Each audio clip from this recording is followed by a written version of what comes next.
afternoon, everyone. Myself, Dr. Varun Arora. I am working as an assistant professor in the Department of Cardiac Anesthesia. I am going to talk on Epstein's anomaly. So, in normal hearts, tricuspid valve has three leaflets: anterior, posterior, and septal leaflet. So, in this diagram, in the top panel, normal tricuspid valve with anterior, posterior, and septal leaflets in one plane.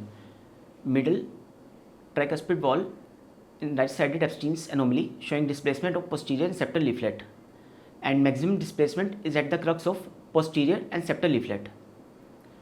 In the bottom panel, tricuspid valve in left-sided Epstein anomaly, displacement of leaflet is similar to that in the right-sided anomaly.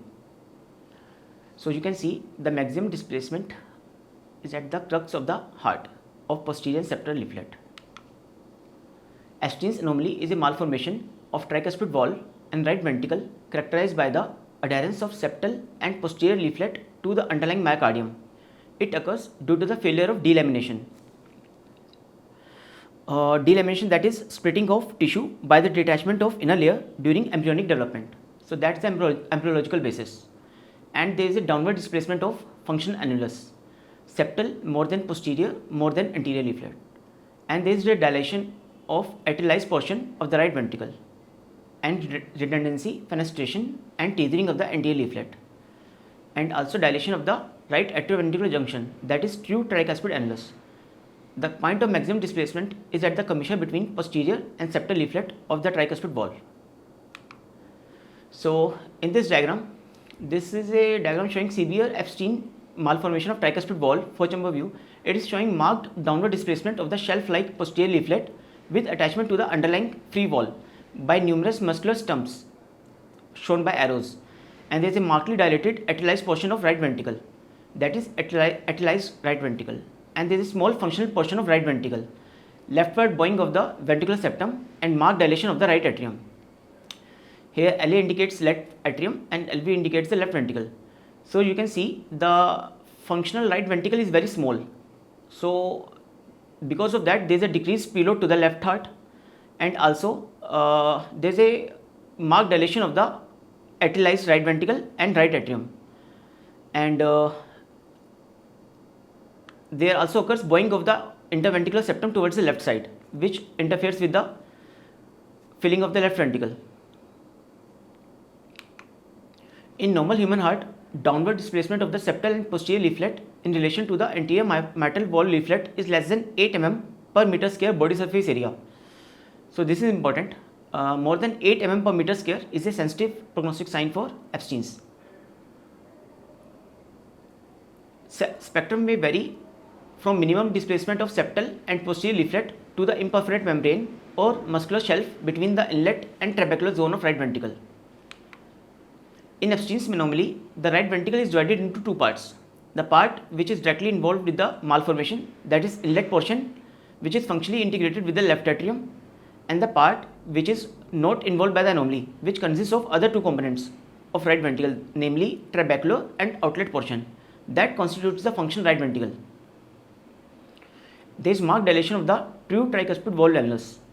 Right ventricle is smaller than usual because it is missing the inflow portion, now the arterialized ventricle, and interatrial communication is almost a universal finding in these patients. Example, atrial septal defect. So there is a apical displacement of the tricuspid valve creates the arterialized portion of the right ventricle that has ventricular morphology but functionally serves as a part of the atrium. This area of right ventricle thins and dilates over time, becoming aneurysmal with paradoxical motion. Malformation of the right ventricle cavity ranges from clinically insignificant to severe right ventricular hypoplasia depending upon the degree of valvular displacement. On the more severe end of disease spectrum, inadequate blood flow through the pulmonary wall in uterus results in functional or less commonly anatomic pulmonary atresia or stenosis. These abnormalities, in addition to tricuspid regurgitation, results in decreased right ventricle output.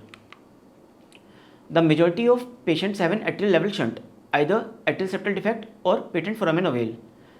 Left ventricle function may be compromised due to the right ventricle distension and resultant bowing of the interventricular septum into the left ventricle cavity.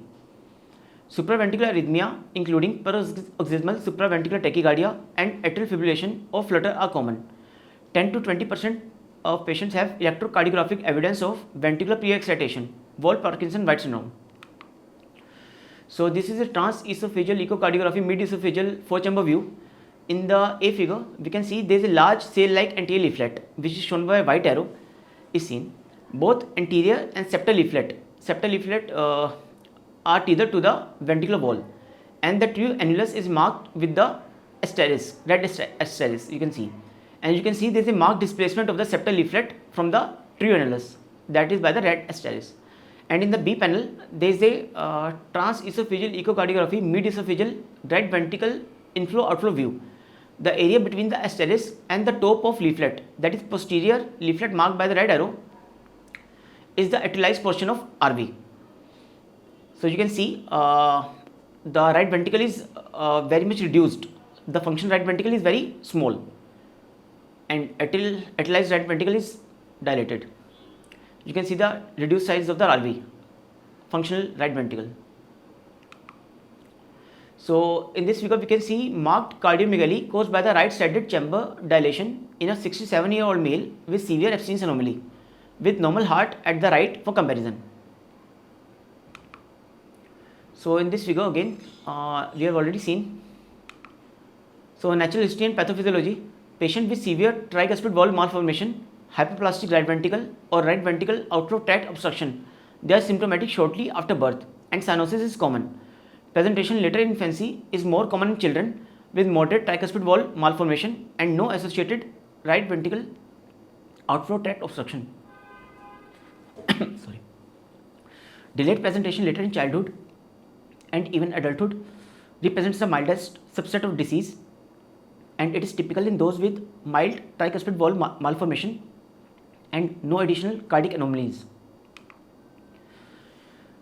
In neonates, it can be identified by prenatal ultrasound at mid-gestation. Severely affected fetus often develop fetal hydrops and pulmonary hyperplasia, and around 20% of cases are identified at mid-gestation. They die in utero. Neonates who present with circulatory shock or profound cyanosis, they represent a subgroup of patients with severe disease and increased morbidity and mortality. Severe tricuspid valve malformation results in tricuspid regurgitation, right ventricle hyperplasia, and a variable degree of right ventricle outflow tract obstruction. Until the pulmonary valve resistance falls over the first few days of life, egress from the right ventricle can be extremely limited, with physiology resembling that of pulmonary atresia. Right to left shunt across the atrial septum and left to right shunt across the patent ductus arteriosus are necessary for adequate LV preload and pulmonary blood flow respectively. Further, paradoxical motion of ventricular septum into the left ventricle may impair left ventricle filling and cardiac output. In patients with pulmonary insufficiency, flow through the patent ductus arteriosus can result in circular shunt of blood from aorta to the pulmonary artery into the right ventricle and back through the ASD to the systemic circulation, further compromising the cardiac output.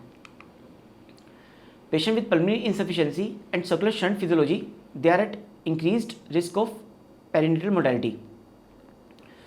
Severe cardiomegaly impedes the adequate lung expansion and compromises the pulmonary function. In all but the most severe cases, lungs are not truly hyperplastic, but they are poorly expanded, and lungs volume normalize after the surgical correction of cardiac disease. Remarkably, as many as half of all neonates improve dramatically as the pulmonary vascular resistance falls, and they are able to avoid surgical repair in early infancy. So in this figure, we can see severe Epstein's anomaly with severe right ventricle hypoplasia, right ventricular outflow tract obstruction, bowing of interventricular septum into the left ventricle, right atrial dilation, atrial septal defect with right to left shunt, and patent ductus arteriosus with left to right shunt. In older infants, children and adults, patients with mild degree of valvular displacement and right ventricle hypoplasia, they are relatively asymptomatic in early infancy and present in childhood, adolescence or adulthood with symptoms attributable to tricuspid regurgitation such as right heart failure or arrhythmia. older children have markedly better outcomes. Death in these patients may be due to arrhythmia, paradoxical embolism, cerebral abscess, or late right heart failure. Atrial enlargement due to apical wall displacement and tricuspid regurgitation creates a substrate for atrial fibrillation and atrial flutter. Structural anomalies of the tricuspid annulus and periannular tissue contribute to the development of accessory conduction pathway, and multiple pathways are often present. In older patients, decrease in functional status, persistent arrhythmia, increasing cardiomegaly, or worsening of right ventricle dilation with declining systolic function may prompt surgical intervention. Surgical intervention is typically deferred until the patient reach New York Heart Association function class 3 or 4. Preoperative evaluation management. In neonate, management of neonate focus on optimizing forward pulmonary and systemic blood flow, supporting ventricular function, and maintaining adequate ventilation. Neonates with severe Epstein's anomaly typically have a pansystolic murmur at the left sternal border, which is a characteristic of tricuspid regurgitation. Chest X-ray may show significant cardiomegaly and poor lung expansion. ECG may show right atrial enlargement and conduction abnormalities such as right bundle branch block or first degree atrioventricular block. Diagnosis is confirmed by echocardiography and rarely requires cardiac catheterization. So this is an ECG of a patient with severe Epstein's anomaly showing the typical changes with prolonged PR interval of 226 millimeters per second, right bundle branch block, and somewhat bizarre configuration of QRS complex.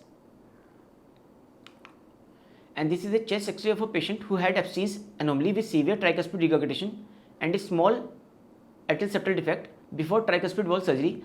This typical image shows cardiomegaly, narrow waist, and a cardiothoracic ratio of 0.56. It is often described as box-shaped heart. Preoperative evaluation and management. Transthoracic echocardiography should be used to evaluate the tricuspid valve anatomy, function, degree of tricuspid regurgitation, presence of atrial shunting, and biventricular size and function. The right ventricular outflow tract should be assessed for functional or anatomic pulmonary atresia. Septal leaflet displacement from the true annulus indexed to the body surface area more than 8 mm per meter square is a sensitive predictor of Epstein's anomaly. Cyanotic patients should be started on a prostaglandin infusion before diagnosis to ensure adequate pulmonary blood flow, and those with significant acidosis and hypoxemia, they require intubation with sedation and paralysis. So this is an echocardiography 4-chamber view transthoracic image of a patient with severe Epstein's anomaly showing grossly displaced septal leaflet. As you can see in the arrow, it is more than 8 mm displaced downwards from the septum, from the true annulus. This arrow indicates the anterior leaflet is severely tethered and nearly immobile. The functional right ventricle is small, and the ARV indicates atrialized right ventricle. LA indicates left atrium, left ventricle, and right atrium. If severe right ventricular outflow tract obstruction and restrictive atrial septum is there, then balloon atrial septostomy is indicated to maintain systemic cardiac output. Ventilation parameters like minimize pulmonary vascular resistance using minimal peak airway pressure, tidal volume adequate to prevent atelectasis, high inspired oxygen concentration, inhaled nitric oxide, and avoidance of hypercarbia, they help to maintain pulmonary blood flow. Inotropic support is indicated to improve cardiac output. Most of the neonates improve clinically as the pulmonary vascular resistance decreases.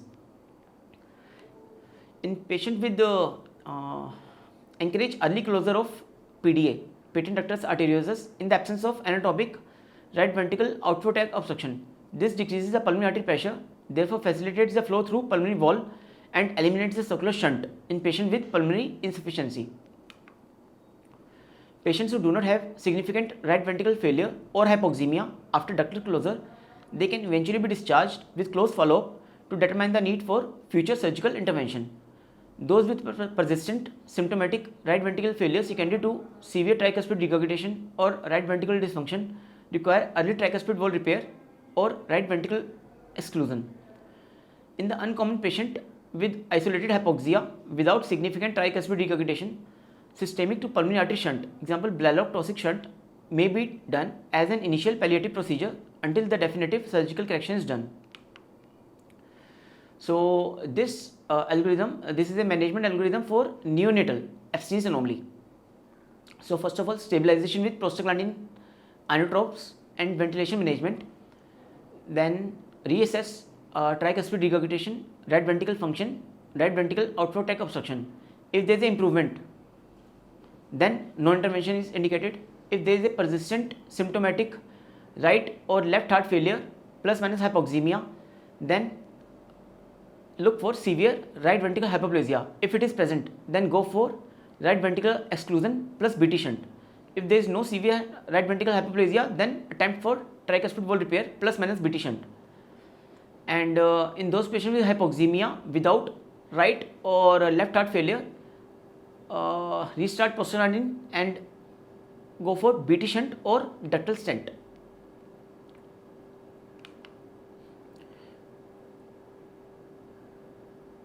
Now, older infants, children and adults. In older infants, assess for subtle evidence of heart failure such as poor feeding, dyspnea, cyanosis, and growth failure. In older children and adults, ask about exercise tolerance, fatigue, palpitation, and syncope. On physical examination, look for the evidence of hepatomegaly, cyanosis, and abnormal heart sounds. Frank jugular vein distension is uncommon as the right atrium and atrialized right ventricle are large and compliant. On auscultation, widely spread S1 accentuated by closure of large anterior tricuspid valve leaflet may be heard. Pansystolic murmur of tricuspid regurgitation is much softer than in the neonatal period. And cardiomegaly is less severe in older infants and children, and lung volumes are generally normal. Supraventricular arrhythmia such as atrial fibrillation or flutter may be present along with the supraventricular tachycardia related to the Wolff-Parkinson-White syndrome. Cardiac catheterization unnecessary unless the patency of coronary circulation requires evaluation in older adult patients. Patient with history of arrhythmia, go for electrophysiological evaluation and intervention prior to surgical correction. Although the success rate for electrophysiological ablation of accessory pathway in obscene patient is lower than for the general population. Now this is a management algorithm for non-neonatal abstinence anomaly. So in patient with symptomatic, like with patient with right ventricular failure or arrhythmia, if the arrhythmia are present, then go for Holter plus minus electrophysiology study. If there is symptomatic right ventricular failure and along with there is right ventricular dysfunction, if it is present, then go for tricuspid valve repair or replacement or RA right atrial plication plus minus bidirectional cavopulmonary anastomosis, that is 1.5 ventricle repair. If there is no RV dysfunction, then attempt for tricuspid valve repair or replacement plus RA plication. And if there is no symptomatic RV failure, then you can observe. Now coming to the surgical approach. Tricuspid valve repair with atrial septal defect closure is the preferred intervention for older children and adults and for severely affected neonates who have adequate right ventricle size and function to support a two ventricle circulation. So this is the preferred approach to go for two ventricle circulation by tricuspid valve repair plus ASD closure. Severe palliative options. Several palliative options for neonates with persistent cyanosis or medically refractory right heart failure. Go for ductal stenting, balloon atrial septostomy, aortopulmonary shunt, right ventricular exclusion, that is Starnes procedure, or complete repair. These are the various palliative options. In older patients with significantly impaired right ventricle function and low pulmonary vascular resistance, they can be managed with 1.5 ventricle repair. Interventions to augment the right ventricle outflow tract and eliminate the aberrant conduction pathway. Example, Mace procedure can also be necessary in some patients. So this is a diagram of tricuspid valve repair technique.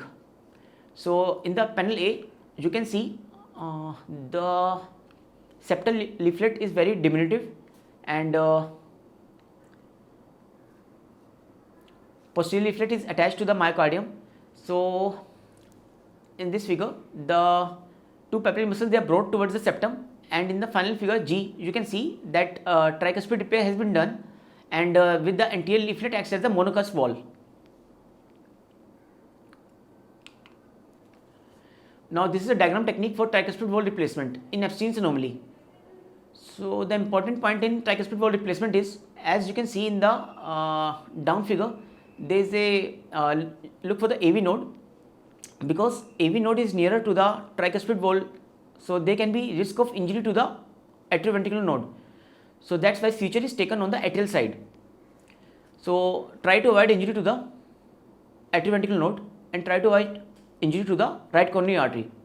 This is an important point in tricuspid valve replacement. So coming to the tricuspid valve repair and closure of intracardiac shunt, complete repair is always the preferred surgical option. The classic method of repair used by Danielson and Foster involves creation of monocusp valve using the enlarged anterior leaflet. The atrialized portion of the right ventricle is eliminated by plication with suture from apex to the base, therefore decreasing the apex to the base dimension of the ventricle. Posterior tricuspid annuloplasty and sometimes repositioning of the base or papillary muscle closer to the ventricular septum improves the coaptation of the anterior leaflet. The atrial septal defect is closed and excess right atrial tissue is plicated. The atrial septal defect patch may be left with small fenestration to allow for right heart decompression and improve cardiac output in the initial postoperative period. So Carpentier and Quagber modification of the classic technique involves circumferential plication of the atrialized right ventricle and detachment of the anterior and posterior tricuspid leaflet, which are repositioned and rotated at the level of true tricuspid annulus. This approach improves the right ventricular volume by moving the reconstructed wall to the level of true annulus. The cone reconstruction device by Da Silva produces a more anatomic repair with a multi-leaflet valve at the level of true tricuspid annulus. The anterior leaflet is mobilized from the annulus, leaving the caudal attachment intact. Similarly, the annular attachment of the posterior and septal leaflet are surgically dissected away from the right ventricle wall. The posterior leaflet is rotated clockwise and joined to the septal leaflet, and the valve is reattached at the level of true annulus with plication of the annulus to match the size of reconstructed valve. Coming to the tricuspid valve replacement, in adult patients, bioprosthetic or mechanical tricuspid valve replacement may be required when the anterior tricuspid leaflet does not permit adequate reconstruction. Given the suboptimum hemodynamic result and need for multiple reoperation in children with prosthetic valve replacement is reserved as a last resort in pediatric patients. Now coming to the right ventricular exclusion. When tricuspid valve anatomy or right ventricle function is unfavorable for biventricular repair or attempted tricuspid repair fails to restore adequate hemodynamic stability, right ventricular exclusion may be done, that is Starnes procedure. The tricuspid valve is patched with the autologous pericardium and it is fenestrated to facilitate the decompression of right ventricle, which continues to receive blood from the Thebesian veins. Generous atrial septectomy creates a common atrium, allowing the systemic venous blood to reach the left ventricle. Pulmonary blood flow is provided by the modified Blalock-Taussig shunt. Patients who undergo neonatal Starnes procedure, they continue down the single ventricle pathway with bidirectional cavopulmonary anastomosis followed by the Fontan procedure. Transplantation is also option for primary treatment. However, transplantation is reserved for the patient with poor biventricular function. So coming to the 1.5 ventricle repair, additional palliative option for patients older than few months old with low pulmonary vascular resistance and right ventricle function inadequate to support a biventricular circulation. For patients with borderline right ventricle function and hemodynamic instability on separation from cardiopulmonary bypass after attempted valve repair. And 1.5 ventricle repair involves ASD closure and placement of bidirectional cavopulmonary anastomosis without eventual conversion to complete Fontan circulation. However, patients with elevated right atrial pressure after bidirectional cavopulmonary anastomosis may require fenestration of the atrial septum or creation of larger atrial septal defect to improve cardiac output at the expense of hypoxemia. Fenestration is generally well tolerated and this can be closed percutaneously once the right ventricle function and the PVR has normalized. So patients with large atrial connection who have persistently low oxygen saturation and they are unable to tolerate closure of the connection may eventually require conversion to Fontan circulation to normalize the saturation. Bidirectional cavopulmonary anastomosis reduces right ventricle preload and decreases the right ventricle work by diverting the superior vena cava flow into the pulmonary artery, while the right ventricle continues to receive the inferior vena cava flow and contributes to the pulsatile flow into the pulmonary vasculature. Maintenance of pulsatile flow is associated with low risk of development of major aortopulmonary collateral and with improved cardiac output in response to increased metabolic demand. So this algorithm, this is the intraoperative decision making algorithm for non-neonatal patients with abstinence anomaly undergoing tricuspid valve repair or replacement. So at the top you can see tricuspid valve repair or replacement plus minus right atrial plication. If there is a adequate tricuspid valve and right ventricle function, then it's okay. If it is not there, adequate tricuspid and RV function is not there, and if there is significant tricuspid regurgitation despite of best attempts at repair with RV failure, then go for bidirectional cavopulmonary anastomosis plus minus tricuspid valve replacement, that is 1.5 ventricle repair. If adequate hemodynamics without RV dysfunction is there, then it is okay. If it is not, then leave a patent foramen ovale or create a ASD if not present. If there is a significant tricuspid regurgitation despite of best attempts at repair with adequate RV function, then go for tricuspid valve replacement. Intraoperative anesthetic and management. In neonates, critically in neonates typically are mechanically ventilated and maintained on inotropic support, prostaglandin infusion and inhaled nitric oxide prior to surgery. Milrinone is the choice for inotropic support as it improves the right ventricle function while reducing the pulmonary vascular resistance. Intraoperative anesthesia is maintained with a combination of volatile anesthetic, opioids and muscle relaxant. Intravenous lines should be carefully inspected to avoid infusion of air leading to the paradoxical embolism. NRS can be used.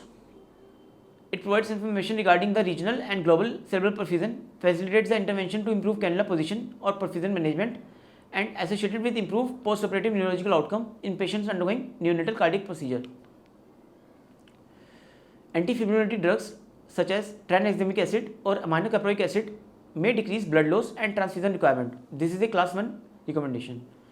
Electrolyte should be corrected as necessary to avoid exacerbation of arrhythmia in these patients. Though tricuspid stenosis may be present, coexisting regurgitation is typically more severe and it is the more important consideration in hemodynamic management.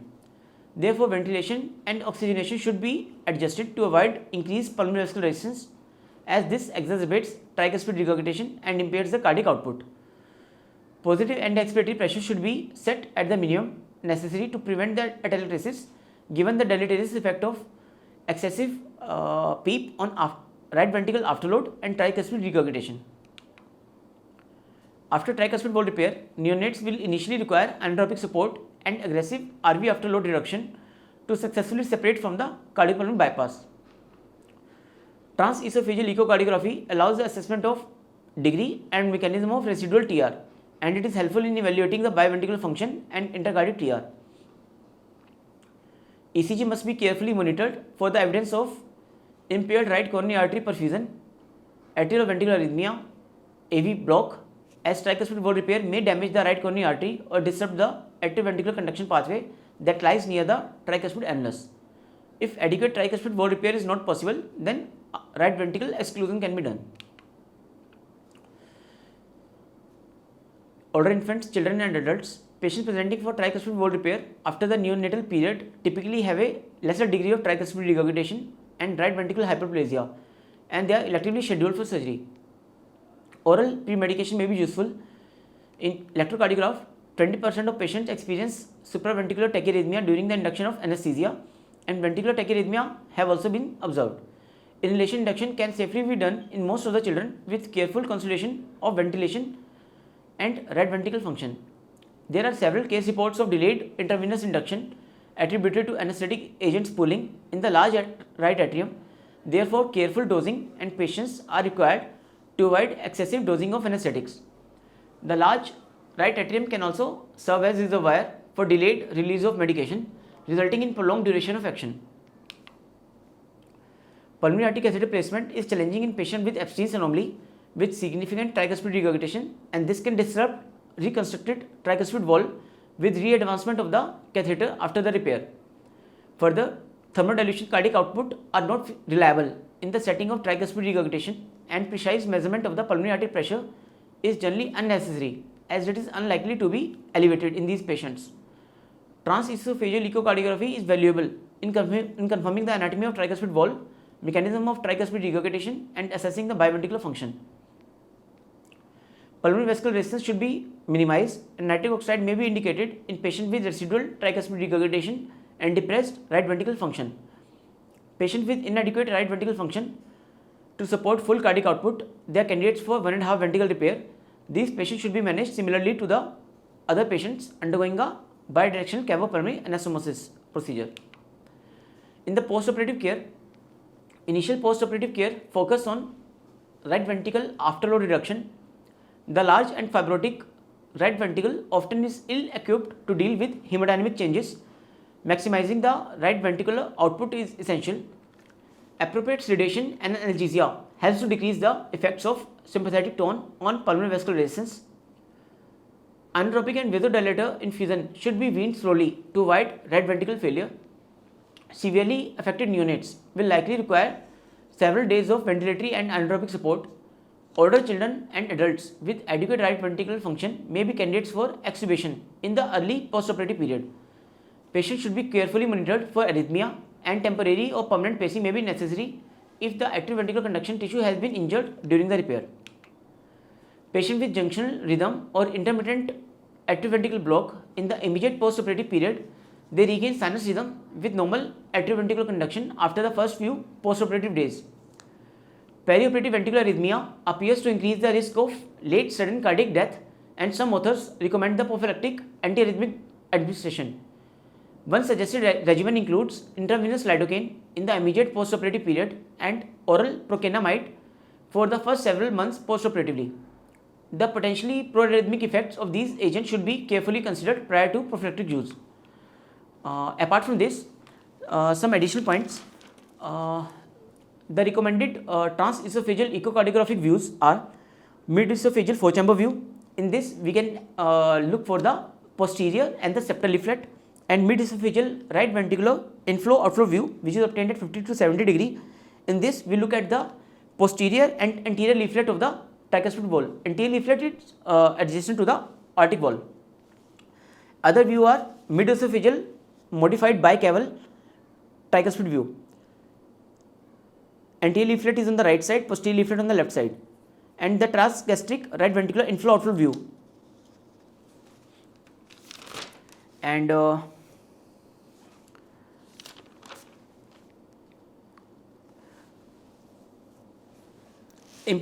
some important points about the Epstein's anomaly. The right atrium of these patients are very sensitive. Arrhythmias are easily induced by the catheter or guide wire when passed into the right atrium or during the surgical manipulation, and arrhythmia remains a concern into the postoperative period. And AV node can be injured during the surgical repair, and even ventricular tachycardia and ventricular fibrillation can occur. Supraventricular arrhythmia should be treated aggressively. It is important. Arrhythmia resulting in significant hypertension should be electrically cardioverted. And external cardioversion for atrial arrhythmia is done with 0.5 joule per kg. Internal cardioversion is done with energy at or near lowest setting allowed, as converting the atrial arrhythmia does not require as much energy as converting the ventricular arrhythmia. And if patient hemodynamic state is stable, then paroxysmal supraventricular tachycardia can be converted with drugs or a variety of mechanical maneuver. Adenosine 0.1 mg per kg repeated at double the dose if necessary often is effective. Adenosine must be given rapidly because of very short half-life of adenosine. Side effects including transient bradycardia or asystole, they are short-lived. So pacing should be kept ready in such cases. And verapamil and other calcium channel blocker, they should not be used in infants because of their marked cardiodepressant effect due to the effects on calcium channel in immature myocardium. Digoxin should not be used in patients with Wolff-Parkinson-White syndrome. Immediate and long-term outlook. Outcome is variable. Additional intervention after the surgery may be required for progressive insufficiency, stenosis, prosthetic valve failure, or valve replacement with growth. Most of the authors report mean age at death of 20 years, with 1/3 dying before the age of 10 years.